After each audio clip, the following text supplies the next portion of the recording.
Hello, my name is John Nowlin. I'm at the College Center for Library Automation, and they decided to put our link web product into Facebook, and I was the one that it landed in the lap of.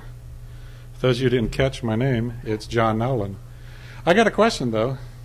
How many of you looked at the spelling of my name and said, oh, hey, it's John Nolan? You can raise your hand. People do it to my face. You know, if you thought it, it's okay by me. That's kind of like a metaphor, you know.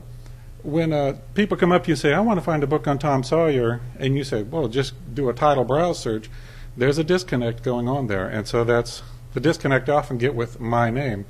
And if, you know, some people are visual. So if you're a visual learner, there's how to pronounce my last name.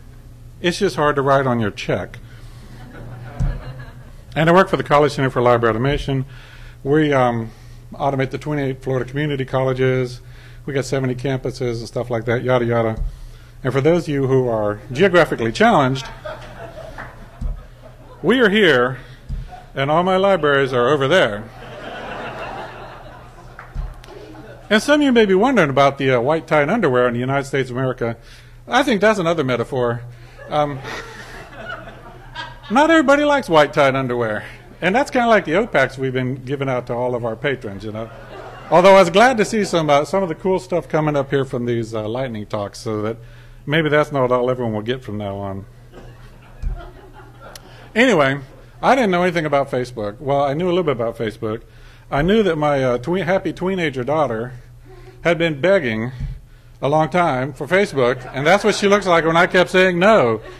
Because, to me, Facebook equals MySpace, and MySpace equals baggy pants and underwear hanging out.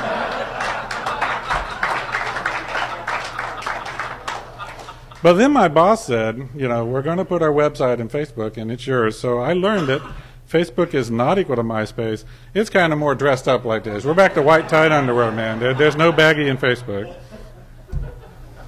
So anyway, here's kind of how Facebook, she says, oh, they got this new developer thing, you build your applications, people are making money, you know, they're right behind MySpace in the number of users, and there really are a lot of users.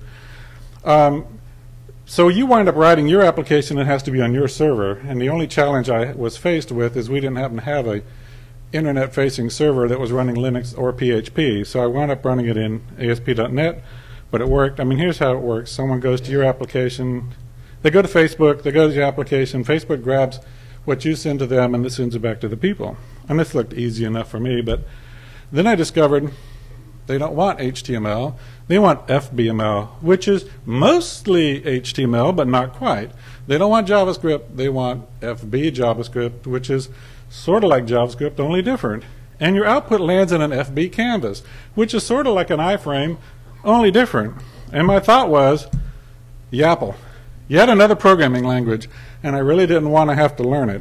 So as I looked at it more and more, I wound up dropping back and punting. I discovered that you could build a default screen that showed up when they loaded their page, and you could put almost regular HTML in there, and you didn't really have to run through the app. So what I wound up doing was this. Here's my Facebook app. That's me on vacation with my wife, and down here in the corner is what our application looks like. It's a very simple search box, and all it does is punt the people out of Facebook to another window with our web catalog. And you may think, gee, that's not very pretty, or it's not the best way to do it, but you know what? It worked in the time frame I was given. And one problem I faced with putting it in the canvas was our Aleph OPAC and our MetaLib are not XHTML compliant. In fact, they're not DHTML compliant. They're not even 4.0 compliant. They don't even verify in quirks mode. So I figured the best way was to really punt them out. Another decision that I made was, you'll notice that there's no author, title, subject search limiters on this screen. There's no format limiter. There's no nothing limiter. There's a box. The all thing is because we have 28 colleges, and most students want to limit it to their college and campus. The same thing with the articles. It's very, very simple. They did make me put the word Ask A in front of the librarian tab. I thought librarian was good enough, but that brings you to a chat session with our online referencing service for the librarians. But anyway, if you have any questions, you can send me an email or you can ask them now. I got 5 seconds left to answer. Okay.